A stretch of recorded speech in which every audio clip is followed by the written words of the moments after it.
Beri nama pedang ini Naga Puspa. Selamatkan dia. Jangan sampai jatuh ke tangan pendekar berwatak jahat.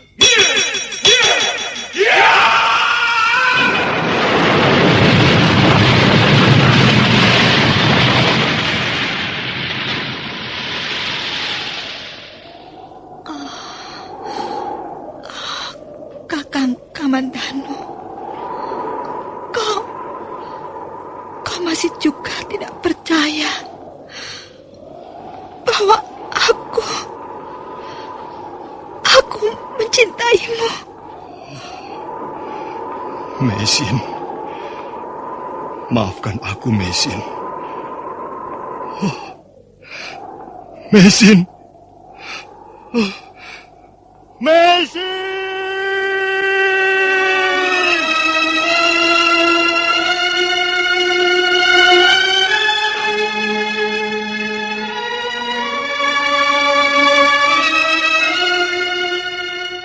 Tutur Tinula.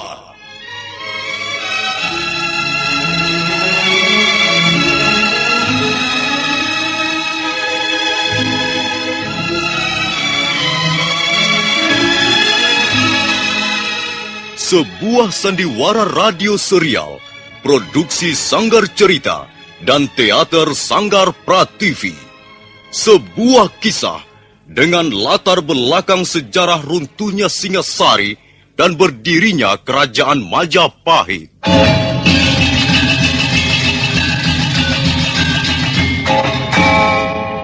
Sandiwara ini didukung oleh pemain-pemain radio yang sudah ternama. Ferry Fadli, Ivone Rose, dan Eli Ermawati.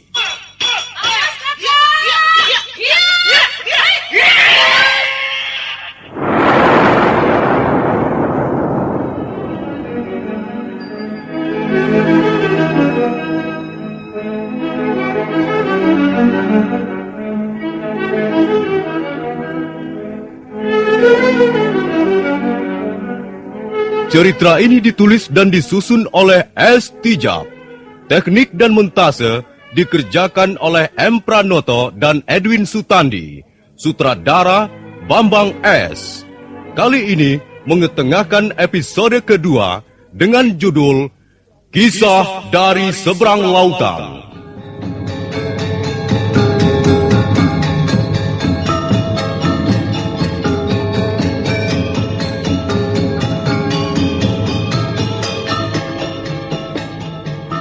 Dalam seri yang ke-40 ini didukung oleh para pemain. Sono sebagai Arya Wiraraja, Petrus sebagai Jaya Katwang, Ai sebagai Nararaya Turuk Bali, Bambang K sebagai Kebo Mundarang, Heri sebagai Dia Wijaya, Rusli sebagai Rangga Lawe, Kasdu sebagai Lembu Sora, Iwan Dahlan sebagai Prana Raja, Edi Juni sebagai prajurit, dan Nusri pembawa cerita. Selamat menikmati.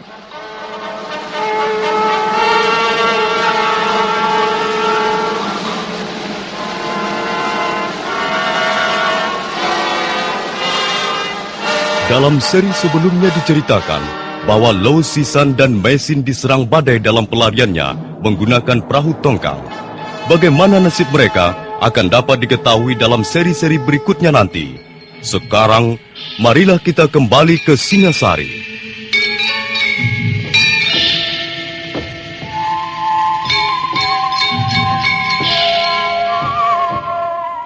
Singasari yang besar, yang dulu bernama Tumapel, mempunyai banyak negara bawahan seperti Daha atau Kediri, Jenggala, Sanggariti, Wengker, Lasem, Tuban, Belambangan sampai ke Sumenep.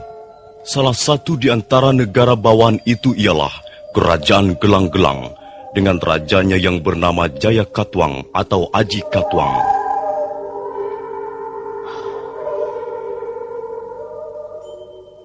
Suatu hari, saat senja mulai turun dan cahaya matahari semakin lemah, nampak seorang penunggang kuda memasuki kota Gelang-Gelang.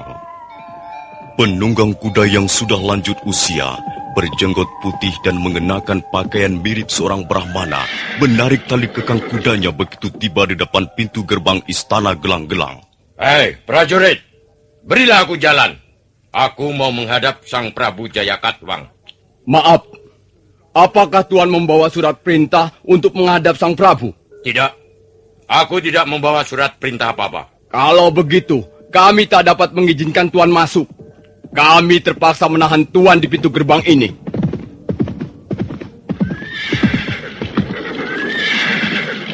Maaf, bukankah Tuan yang bernama Arya Wiraraja dari Kadipaten Sumenep? Iya, benar. Dan aku masih ingat, masih mengenalimu dengan baik, Kebu Mundarang. Terima kasih Tuan. Apakah Tuan bermaksud menghadap Sang Prabu?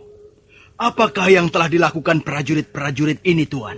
Ada hal yang sangat penting yang ingin saya kemukakan pada Sang Prabu Jayakatwang. Oh, kalau begitu mari Tuan. Mari saya antarkan menghadap beliau. Dan maaf kalau prajurit-prajurit ini tadi telah berlaku kurang sopan pada Tuan. Oh, tidak, Kebu Mundarang. Mereka tidak apa-apa. Mereka adalah prajurit-prajurit jaga yang baik.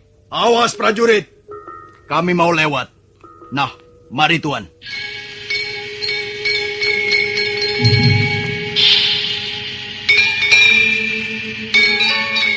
Prabu Jayakatwang menerima kehadiran Arya Wiraraja di ruangan pendapa istana gelang-gelang. Mereka lalu segera terlibat dalam suatu pembicaraan mengenai kenegaraan. Hadir dalam pertemuan itu Kebo Mundarang dan Pudot, dua orang kepercayaan Prabu Jayakatwang. Oh, sekarang ini Singosari sedang mengalami kemunduran yang semakin lama semakin parah. Barangkali puncak kejayaan Prabu Kertanegara sudah lewat. Maaf Tuan Wiraraja. Bukankah masih banyak tokoh-tokoh kuat yang mendukung pemerintah Singasari sekarang ini? Seperti Ranggalawe, Nambi, Kebo Tengah, Kebo Anabrang, Lembu Sora, Banyak Kapuk. Ya, menurut pendapat saya, orang-orang ini tak bisa kita sepelekan begitu saja. Ya, Angger Prabu tidak salah. Tapi harap Angger ketahui, apa yang tampak di luar belum tentu seperti yang ada di dalam. Memang, sepintas lalu Singosari masih nampak sebagai suatu kekuasaan yang paling disegani. Banyak tokoh-tokoh kuat, bala tentaranya banyak jumlahnya, dan semua terlatih dengan baik. Tapi, marilah kita lihat lebih jauh. Menurut pendapat saya, ada beberapa kelemahan pokok yang membuat Singosari menjadi keropos di dalam. Pertama, rajanya sendiri, Kertanegara, terlalu merasa dirinya paling besar, paling hebat, sehingga tidak sudi mengindahkan pendapat ataupun saran para bawahannya. Gagasannya menaklukkan Swarna Bumi adalah contoh betapa congkaknya, betapa serakahnya raja itu. Maka, walaupun akhirnya Swarna Bumi bisa ditundukkan, tetapi banyak akibat samping yang merongrong kekuatan Singasari dari dalam. Para pembantunya sekarang sudah tidak begitu kompak lagi. Patih Raganata bahkan sekarang sudah mengundurkan diri dan menjadi seorang adyaksa di Tumapel. Ini pun sebagai bukti bahwa sebenarnya Kertanegara sudah tidak disukai orang-orang di sekelilingnya. Nah, keadaan seperti ini bukankah bisa dikatakan Singosari bagaikan macan tanpa gigi? Macan itu masih nampak menyeramkan karena bulu-bulunya, karena misainya, karena seringainya dan geramnya yang menunjukkan bahwa dia seekor macan.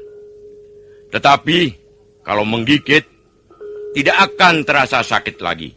Memang benar apa yang diutarakan Tuan Wiraraja itu, Gusti Prabu. Sebenarnya kita tidak perlu merasa gentar pada Singasari. Apalagi Kertanegara suka minum tuak. Ini kelemahan mencolok atas diri pribadi seorang raja. Tuak membuat orang mabok. Tuak membuat orang terlena dalam mimpi dan membuat tidak waspada.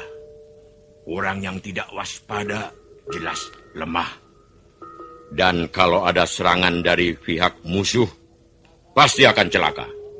Maka, kalau Angger Jayakatwang mau mendengar nasihat saya, seandainya Angger mempunyai keinginan memberontak terhadap Singosari, sekarang inilah saatnya.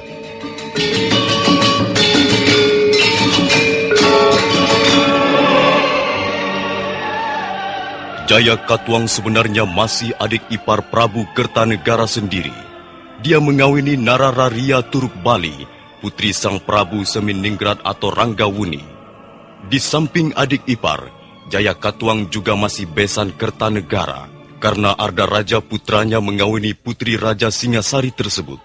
Karena masih adanya ikatan kekeluargaan, maka Jayakatwang merasa perlu memberitahukan pada istrinya mengenai usul yang telah dikemukakan Arya Wiraraja. Menurut Kanda Prabu sendiri, bagaimana?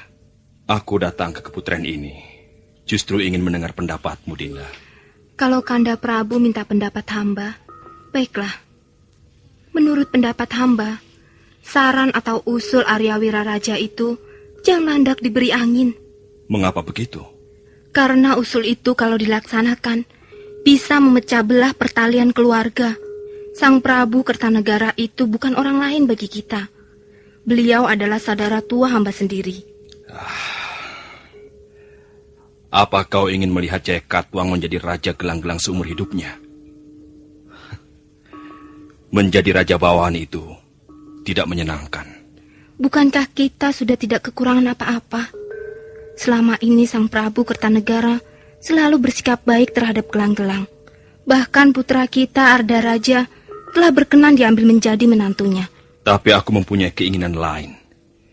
Dan keinginanku ini sudah terpendam sejak lama. Aku ingin kita menengok pada kenyataan sejarah, Dinda. Dulu, di desa Ganter, pada tahun 1222, bala tentara Kediri dihancur leburkan oleh prajurit Tumapel. Sang Prabu Kertajaya terbunuh, dan Kediri jatuh ke tangan Ken Arok. Selanjutnya Kediri menjadi negara bawahan Tumapel yang lalu bernama Singasari. Apa gunanya mengurut peristiwa sejarah, Kanda Prabu? Bukankah semua itu sudah berlalu? Kita bisa belajar dari apa yang sudah berlalu. Ken Arok telah membuat sejarah baru dengan membunuh Dandang Gendis, lalu mendirikan dinasti Rajasa. Sungai peristiwa yang semula bermata air di Kediri telah dipindahkan oleh Ken Arok ke Singasari. Apakah Kanda Prabu ingin mengubah kembali jalannya sejarah? Iya. Itu akan banyak memakan korban. Korban diperlukan untuk kebesaran seseorang. Itu watak yang tidak bijak. Di mana letak kebijakan? Di tengah hati rakyat. Aku adalah seorang raja. Aku membutuhkan kekuasaan. Kekuasaan yang lebih besar. Dengan demikian, rakyatku akan mempunyai derajat kehidupan yang lebih tinggi. Rakyat hanya membutuhkan ketentraman. Tidak. Rakyat harus dibawa berjuang. Rakyat harus mendukung raja yang berjuang. Dan sekarang ini, aku tengah mempersiapkan sebuah api perjuangan yang sebentar lagi akan bernyala-nyala membakar seluruh Singasari sampai ke tahta Prabu Kertanegara. Kanda Prabu, rupanya benar firasatku dalam mimpi semalam. Kanda Prabu akan baku hantam dengan keluarga sendiri. Korban berjatuhan di mana-mana. Ratap tangis terdengar sampai ke pelosok negeri. Kehadiran banyak wide, Adipati Sumenep itu akan membawa malapetaka untuk kita semua. Mengapa kau bisa berkata begitu? Hamba tak ingin Kanda Prabu menjadi korban orang yang sakit hati. Apa maksudmu? Arya Wiraraja atau Banyak Wide adalah orang yang sakit hati. Oleh Kanda Prabu Kertanegara, dia dilorot kedudukannya dari Demung menjadi Adipati di Sumenep. Rupanya hal itu sangat membekas di hatinya. Dan sekarang dia datang ke Gelang-Gelang untuk membalaskan sakit hatinya dengan memperalat Kanda Prabu.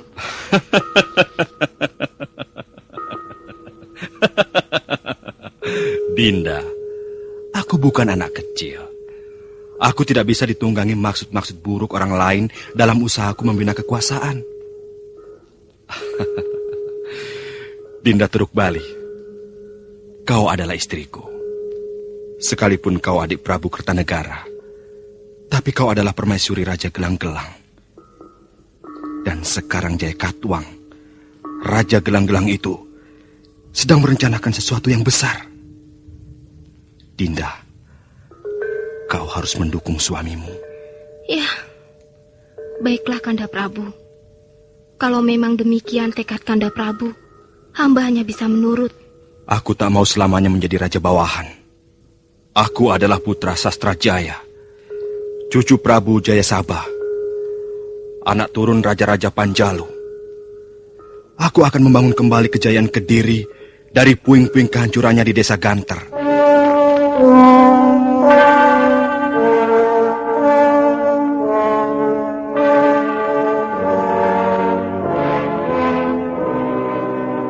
Malam itu Arya Wiraraja menginap dan menjadi tamu kehormatan Istana Gelang-Gelang.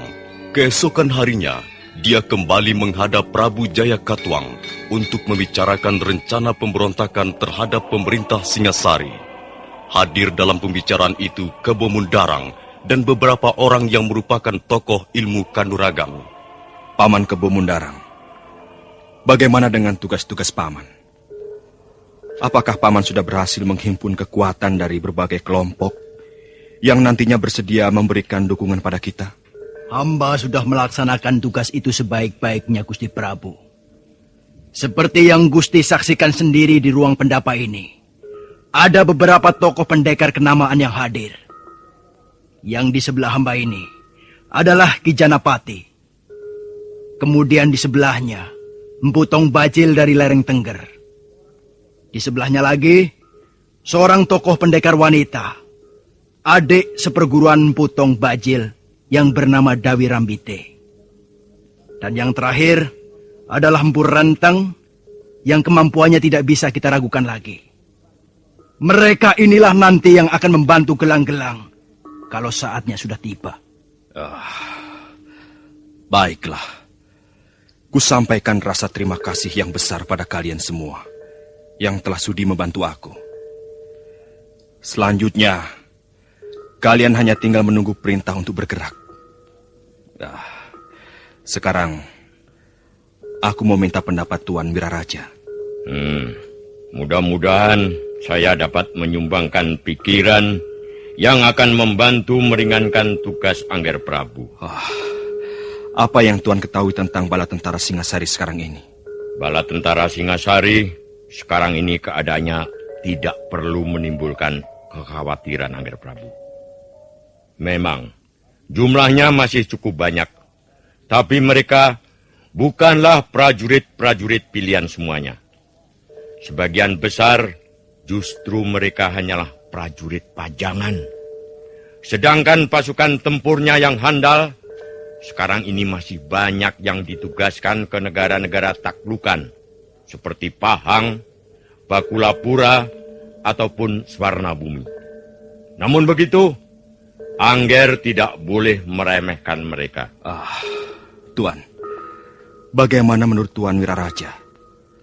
Apa yang bisa kita lakukan dalam waktu dekat ini? Setelah saya memeriksa bala tentara Gelang-Gelang di alun-alun kemarin, saya merasa yakin bahwa usaha Angger Jayakatwang akan berhasil. Yang paling penting adalah memanfaatkan apa saja demi keuntungan pasukan kita. Saya kira ada di antara putra Angger Prabu yang sekarang ini tinggal di Istana Singasari. Bukankah ini merupakan modal yang sangat besar? Tapi apakah hal itu tidak menimbulkan kecurigaan dari pihak keluarga istana, Tuan? Jika segala sesuatunya dikerjakan dengan rapi, melalui rencana yang matang dan tidak mencolok, saya kira tidak akan menimbulkan masalah. Nah, Angger Jayakatwang, saya melihat dengan jelas pintu menuju kekuasaan sudah terbuka lebar di depan Angger. Tinggal bagaimana Angger memasukin pintu itu dan menutupnya kembali dari dalam. Baiklah Tuan Arya Wiraraja. Terima kasih atas nasihat, saran, usul, ataupun wawasan yang Tuan berikan pada kami. Dan saya sudah menangkap isyarat yang Tuan sampaikan. Pintu kekuasaan. Ya, saya akan segera memasuki pintu itu. Paman Kebo Mundarang, Iya, Gusti Prabu. Mulai besok pagi, buatlah persiapan-persiapan. Kerahkanlah seluruh pasukan gelang-gelang. Bagilah menjadi 4 kelompok besar. Dan selanjutnya, tunggulah perintahku untuk mengadakan penyerbuan ke Singasari.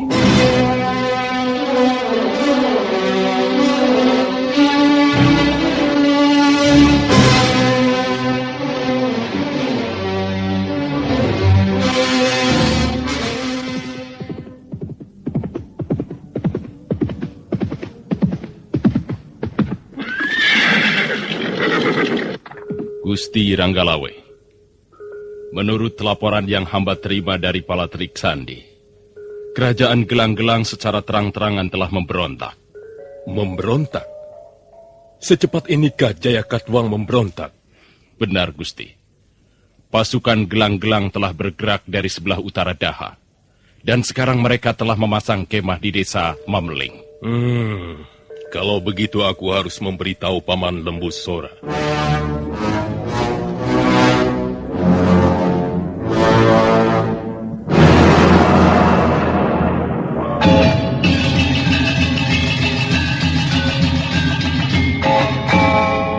Apakah laporan Telik Sandi itu bisa dipercaya, Pranaraja? Hamba yakin, laporan mereka benar, Gusti Lembu Sora. Sekarang pasukan Gelang-Gelang sudah memasang kemah di Mameling. Walaupun mereka belum sampai menyerbu ke Singosari, tapi keadaan ini harus segera ditanggulangi. Ya, kau benar, Ronggolawi. Kalau kita membiarkan mereka sampai menyerang, tanpa mengadakan barisan pertahanan dan perlawanan, sama halnya menyerahkan kota Singasari ke tangan Jayakatwang. Kalau sampai pasukan mereka menyerbu kemari, Singasari akan tenggelam dalam genangan banjir peperangan yang dahsyat dan gawat. Paman, saya kira Gusti Sanggrama Wijaya harus segera mengetahui keadaan ini. Ya. Sekarang kau kembali ke alun-alun, Pranaraja. Benahilah pasukan pertahanan. Buatlah persiapan darurat. Dan kau, Lawe, ikutlah aku melaporkan hal ini kepada Gusti Sang Ramawijaya.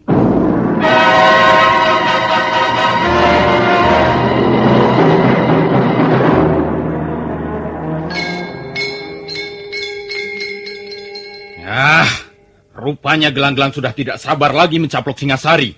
Dan apa yang kita duga semula, sekarang terbukti kebenarannya, Gusti.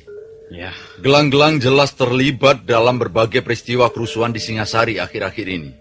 Kalau memang Jayakatwang sudah menancapkan tiang kemahnya di Mameling, kita harus bertindak, Paman Lembu Sora. Benar, Gusti.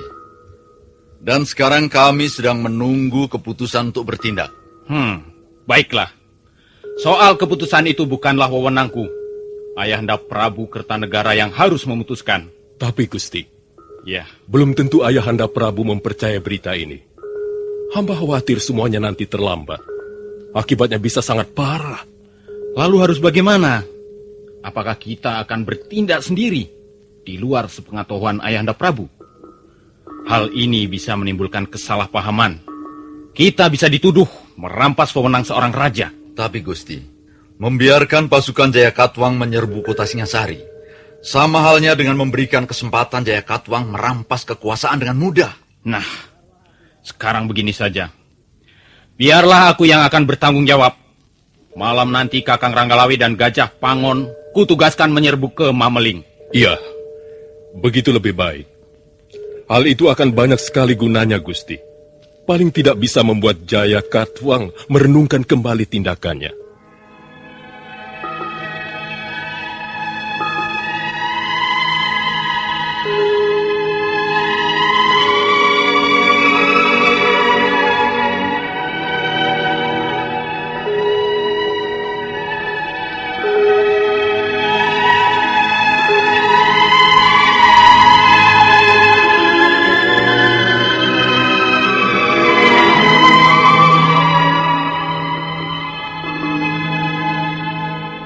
Demikianlah, Dyah Wijaya atau Raden Wijaya atau Sanggrama Wijaya telah mengadakan pertemuan darurat dengan para tokoh Istana Singasari. Nah, para pendengar sekalian, apakah yang akan terjadi selanjutnya? Apakah pasukan Gelang-Gelang akan mampu menerobos masuk kota Singasari hingga Jayakatwang berhasil mewujudkan cita-citanya menjadi raja di Kediri? silakan mengikuti seri berikutnya. Sampai jumpa.